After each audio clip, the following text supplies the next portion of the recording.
Pass and retain. On Senate third reading, file item 162, that's SB 380. Clerk will read. Senate Bill 380 by Senator Pavley and others, enacting the natural gas, declaring the urgency thereof to take effect immediately. Mr. Wilk, you may open.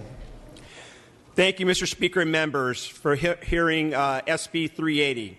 Almost 6 months ago, on the 23rd of October, a significant natural gas leak was discovered from well SS-25 at the Aliso Canyon storage facility. Many of us have seen the videos released of the leak, and it looked like a volcano spewing the methane into the air. Unfortunately, emergencies like this, where industrial emissions harm public health or present a risk to public health, are all too common in communities throughout the state. Since Aliso Canyon, we are now more aware of the risk of gas storage facilities, such as the gas storage facility in Playa del Rey. Many residents, including children and the elderly, were sickened by the noxious fumes from the leak. Ultimately, the Los Angeles Unified School District relocated 2 schools to avoid the leak. Over 8,000 households were relocated, local businesses suffered, and the community's life was severely disrupted. Now that the leak has stopped, the community and many other of my constituents remain deeply concerned and are worried about moving back home. Health complaints have continued for many who have moved back. We have an obligation to provide certainty and transparency to the community that operations at the Aliso Canyon gas storage facility will not return to business as usual. The State Oil and Gas Regulator, the Division of Oil, Gas, Geothermal Resources, known as DOGGR, worked diligently and hard to stop the leak. We as a legislature need to ensure that they finish the job. That is the goal of this bill, with bipartisan authorship and support before you today. The need for SB 380, which has an urgency clause, did not stop the leak. As you already know of Aliso Canyon's many challenges, perhaps the one we'll grapple with the longest is the question of our dangerous dependence on one type of fossil fuel. We've already heard about the potential risk to our grid this summer as a result of the well disaster this past December. But now we are increasingly hearing from the LA region as a whole that it's not just our electric grid that will be affected. Nearly every part of our economy is in some way reliant on facilities like Aliso Canyon. Our electricity providers, manufacturers, laborers, and transportation industry are all severely impacted by any shortage of gas and/or electricity. My district and the others in LA represent a complicated, diverse economy that is a microcosm of California as a whole. And if we walk away from this crisis without having diversified our energy supply, we will have failed to serve our constituents well. Senator Pavley and I have worked with the Assembly Utilities and Commerce Chair, members of the committee, and the administration on amends that would address concerns that were raised on energy reliability. SB 380 provides a statutory framework for the gas storage facilities at Aliso Canyon only to be rigorously evaluated and the risk to the community minimized before injections of natural gas start at the facility. The bill reflects the administration's safety criteria, which allow for some wells to be temporarily plugged and go offline in order to speed up the inspection of other wells so that the facility could be cleared for injections, which could occur if needed for energy reliability. Additional equipment and operators could accelerate this process further without compromising safety. SB 380 will ensure that operations at the Aliso Canyon storage facility do not rapidly return to resuming injections into and withdrawals from wells that have not been sufficiently inspected for leaks. It is a far greater risk to rush too quickly to increase pressure in the reservoir, which could cause additional leaks. Certainty about safety and energy reliability must be provided to the community and the entire LA region. The worst thing for energy reliability is compromising safety and risking another leak. SB 380 provides a sufficient balance. We promised the residents that we would inspect all the wells to make sure they weren't leaking. SoCalGas and DOGGR are working together to do just that. I ask for an aye vote. Thank you, Mr. Wilk. Mr. Williams, you are recognized. Members, this is a measured response to the gas leak at Aliso Canyon. There is a gas storage facility with older wells in my district, too. In order to ensure the safety of the community, this bill incorporates comprehensive DOGGR safety criteria for gas storage wells. All wells will be tested 2 ways for leaks. Latest estimates that this initial testing will be completed soon.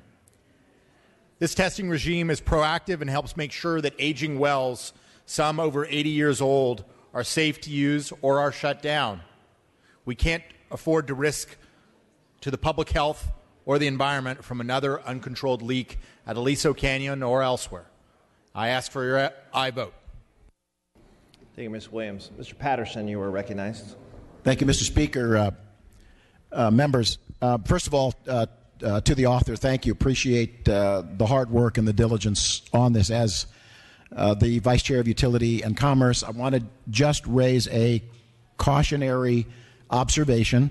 In testimony before us, there was significant concern over reliability and the possibility of brownouts and blackouts because of the lack of capacity for natural gas to keep the grid balanced and working. There was testimony of the concern that there would be a sort of a pecking order if there was insufficient gas, natural gas, to keep the grid ongoing, and that there would be some brownouts, blackouts. That pecking order is apparently the residents first and then others, and so the potential for significant service interruption is real. Last week, the CEC, in testimony before Budget Sub 3, was specifically asked about their concern over it. They are predicting perhaps as many as 30 days of interruptions potentially. So the question that I have, notwithstanding the language in the bill and the concern raised with respect to reliability, can you assure us in the bill that there is nothing in the bill that would either slow, impede, interfere with the governor's ability to make emergency kinds of decisions with respect to the supply and with respect to natural gas to keep the grid online, and that it does not impede or slow or interfere with the Energy Commission, the ISO, in their efforts to manage the grid and the natural gas supply should we run into the kinds of disruptions that the CEC and others are concerned about? Thank you. Mr. Wilk, you may address that in your close. I don't believe we have any additional discussion or debate. Well, I don't mind answering my former friend's question from Fresno.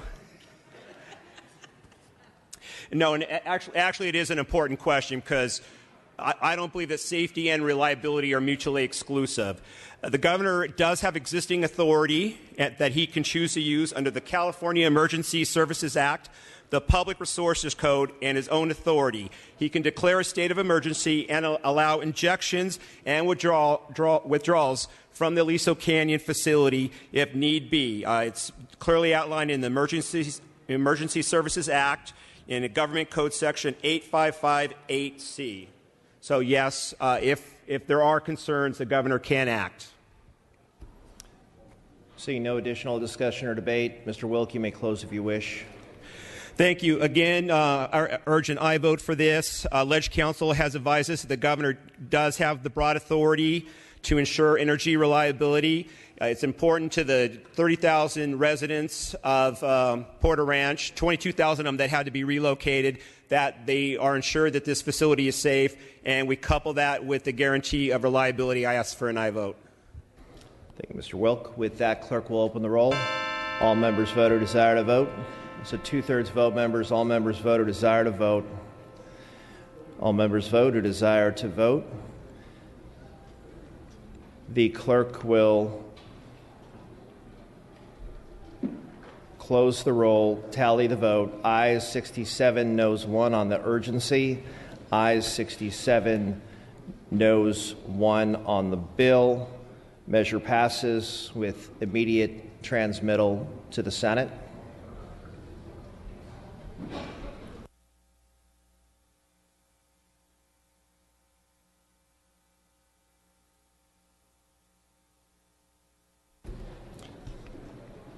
On Senate third reading, file item 163, SCR 116.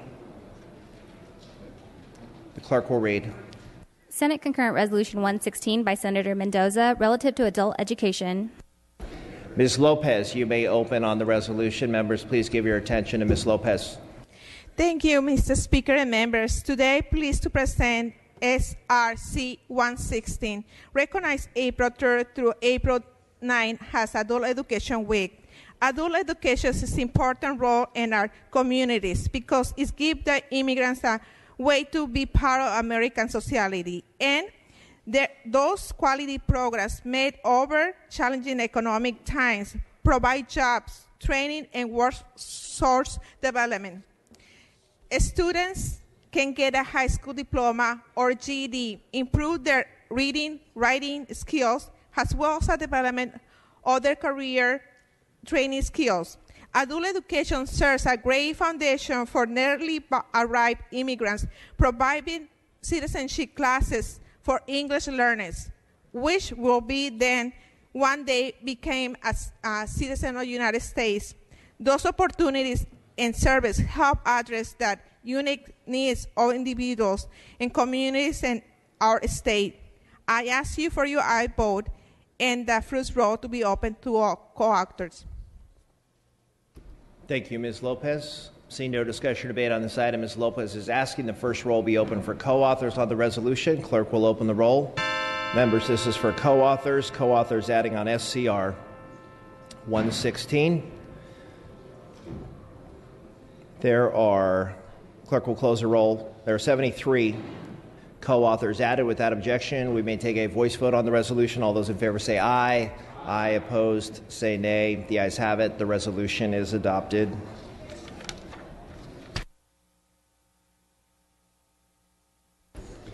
Moving to consent calendar.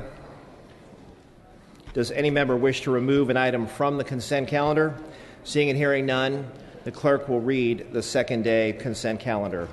Assembly Bill 2491 by Assemblymember Nazarian, an act relating to vehicles. The clerk will open the roll.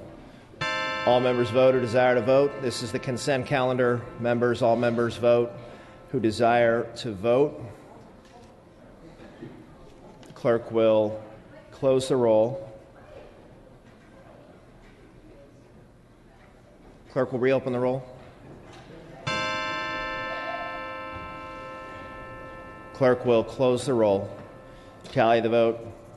Ayes 74, no 0. The consent calendar is adopted. The clerk will read the remaining bills on the second-day consent calendar. Assembly Bill 2805. Ayes 74, no 0. Assembly Bill 2887. Ayes 74, no 0. Assembly Bill 1558. Ayes 74, no 0. Assembly Bill 1639. Ayes 74, no 0. Assembly Bill 1670. Ayes 74, no 0. Assembly Bill 1679. Ayes 74, no 0. Assembly Bill 1688. Ayes 74, no 0. Assembly Bill 1753. Ayes 74, no 0. Assembly Bill 1786. Ayes 74, no 0. Assembly Bill 1856. Ayes 74, no 0. Assembly Bill 1874. Ayes 74, no 0. Assembly Bill 2001. Ayes 74, no 0. Assembly Bill 2011. Ayes 74, no 0. Assembly Bill 2022. Ayes 74, no 0. Assembly Bill 2028. Ayes 74, no 0. Assembly Bill 2034. Ayes 74, no 0. Assembly Bill 2086 with urgency. Ayes 74, no 0. Assembly Bill 2101. Ayes 74, no 0. Assembly Bill 2155. Ayes 74, no 0. Assembly Bill 2172. Ayes 74, no 0. Assembly Bill 2201. Ayes 74, no 0. Assembly Bill 2235. Ayes 74, no 0. Assembly Bill 2289. Ayes 74, no 0. Assembly Bill 2306. Ayes 74, no 0. Assembly Bill 2417. Ayes 74, no 0. Assembly Bill 2458. Ayes 74, no 0. Assembly Bill 2469 with urgency. Ayes 74, no 0 on the urgency. Ayes 74, no 0 on the bill. Assembly Bill 2558. Ayes 74, no 0. Assembly Bill 2561. Ayes 74, no 0. Assembly Bill 2574. Ayes 74, no 0. Assembly Bill 2619. Ayes 74, no 0. Assembly Bill 2682.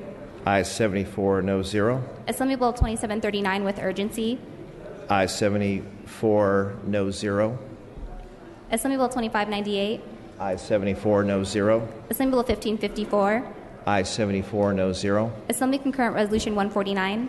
Ayes 74, no 0. Senate Concurrent Resolution 96. Ayes 74, no 0. Senate Concurrent Resolution 109. Ayes 74, no 0. Senate Concurrent Resolution 110. Ayes 74, no 0. Senate Concurrent Resolution 107. Ayes 74, no 0. And Senate Concurrent Resolution 121. Ayes 74, no 0. Members, I am prepared to lift the call on ACR 137. The clerk will post. All members vote who wish to vote. All members vote who wish to vote. All members vote who wish to vote.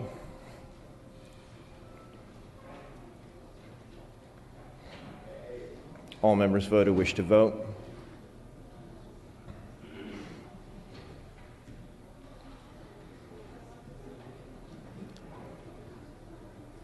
Mr. Harper, what's your pleasure, sir?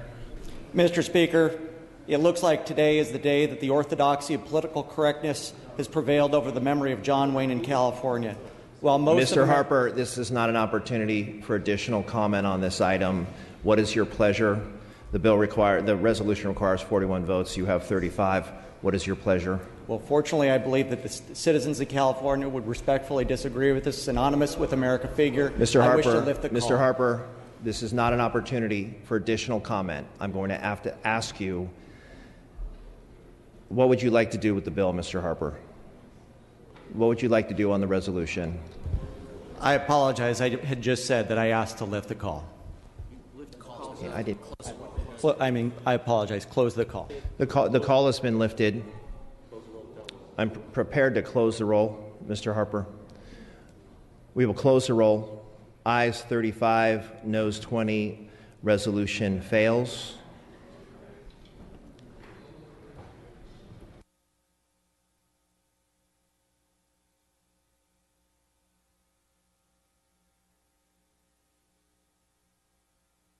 Members, we are going to move to announcements and adjournments in memory. The following members were granted prior permission to speak on an adjournment in memory. Members, I would ask that you please take your seats and give your respectful attention to our colleagues.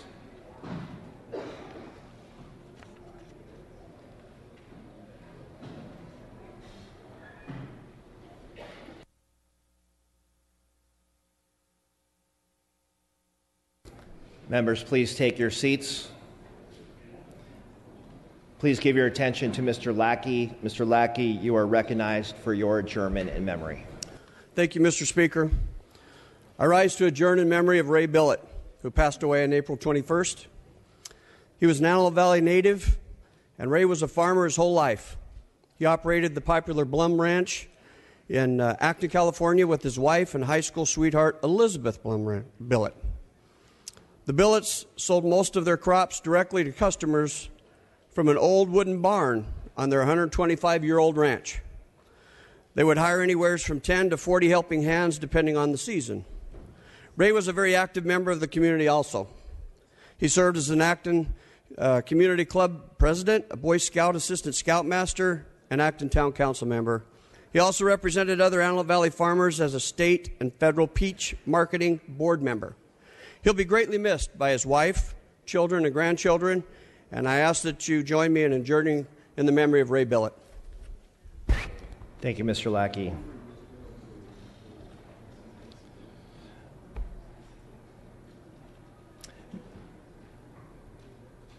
Mr. Mays, you are recognized for your adjournment in memory. Mr. Speaker and members, I rise today to ask the Assembly to adjourn in the memory of Jack Yeager. Mr. Yeager, a lifelong Riverside resident whose family business helped shape the modern inland area, died Wednesday, April 20th. He was 94. Yeager Construction Company, which Yeager's father founded in 1919, built or expanded many inland freeways and interchanges and graded the land so UC Riverside could be built in the 1950s. Friends and family remember Yeager as a philanthropist and volunteer who served on boards led fundraising campaigns for community projects, and advocated for the inland area in Sacramento and Washington, D.C. Jack Yeager was born in Riverside in 1921 and attended local schools, graduating from Pauley High School in 1939. He left his studies at UC Berkeley to train for the military and served with the U.S. Navy Seabees, building airports in the South Pacific during World War II. After the war, he returned to college, graduating with a bachelor's degree in civil engineering in 1947. Yeager returned to Riverside and joined the family business, E.L. Yeager Construction Company, along with his brothers, Dick and Gene. In 1948, Jack Yeager married kindergarten teacher Mary Barbara Gibbs, and the couple had 2 sons and 3 daughters. She died in 1990. 5 years later, he married Helen Hayes, who died in 2009. Over the years, the Yeager brothers built the company into a construction powerhouse that left a permanent mark on the inland region. The Yeagers helped turn the 91 into a freeway and worked on numerous inland road projects as commemorated by the 2011 dedication of the Highway 60 Interstate 15 interchange in honor of Jack Yeager's father. Mr. Yeager is survived by his 5 children, 14 grandchildren, and 4 great-grandchildren. I'd also like to note that Mr. Yeager is the father-in-law to former Assembly Republican leader Martin Garrick. I ask that we adjourn today in his memory and send our condolences to the Yeager and Garrick families. Thank you. Thank you very much, Mr. Mays. Mr. Ridley Thomas, you are recognized. Thank you, Mr. Speaker. I rise today to petition this body to adjourn in the memory of former Los Angeles Police Department Chief Willie L. Williams. I imagine that a meeting in heaven occurred this past Tuesday morning. I suspect that the late Honorable Thomas Bradley would have been the presiding officer. The late Julian Dixon would have been the parliamentarian. Old Jess Brewer would have been the recording secretary, and the late Johnny Cochran Jr. would have been the general counsel. At this meeting, these L.A. luminaries would have recalled the aftermath of the 1992 civil unrest and how a city found itself gripped by racial tensions and an out-of-control police department. Daryl Gates had become a symbol of division and had resigned under intense scrutiny and a scathing report from the Christopher Commission. So into this crisis stepped, under that group of luminaries recruitment, Willie L. Williams. He was the first African-American police commissioner in Philadelphia and made the same transition to Los Angeles. His major task was restoring public trust in the Los Angeles Police Department and advancing constitutional policing. He accomplished that and much more. Willie Williams restored hope. He made sure that racial tensions didn't boil over again and cause another riot. He became a force for modernizing the department and making sure that they had infrastructure and buildings for a contemporary police department. And he championed reform. And for a young man in South Los Angeles, as I was at the time, just 5 years old when I met him, he gave inspiration to serve the public. I thought this was an isolated incident, but in fact, Willie Williams was able to restore the confidence of the people of Los Angeles to the point that before he left the LAPD, 60% of the people of Los Angeles viewed it favorably. And this was an historic change. When I moved on to school in Atlanta, Georgia, I felt Chief Williams' presence as well, Mr. Speaker, because he was the director of Homeland Security at the Hartsfield-Jackson International Airport. So he always kept me safe. That's what I felt about his legacy.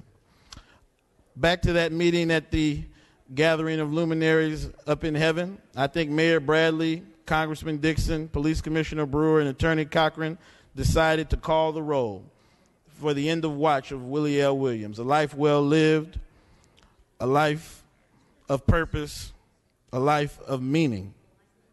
He was 72 years old. I would ask that this body adjourn the greater Los Angeles area and adjourning in the memory of Los Angeles' first African-American police chief, Willie L. Williams. Thank you, Mr. Speaker. Thank you very much, Mr. Ridley Thomas. Members, please bring the names to the desk to be printed in the journal. All requests to adjourn in memory will be deemed read and printed in the journal. The session schedule is as follows. Friday, April 29th, no check-in session, no floor session. Monday, May 2nd, floor session at 1 p.m. All other items remaining will be passed and retained. All motions shall be continued. Seeing and hearing no further business, I am ready to entertain a motion to adjourn. Mr. Gibson moves and Ms. Waldron seconds that this House stands adjourned until Monday, May 2nd at 1 p.m. Quorum call is lifted.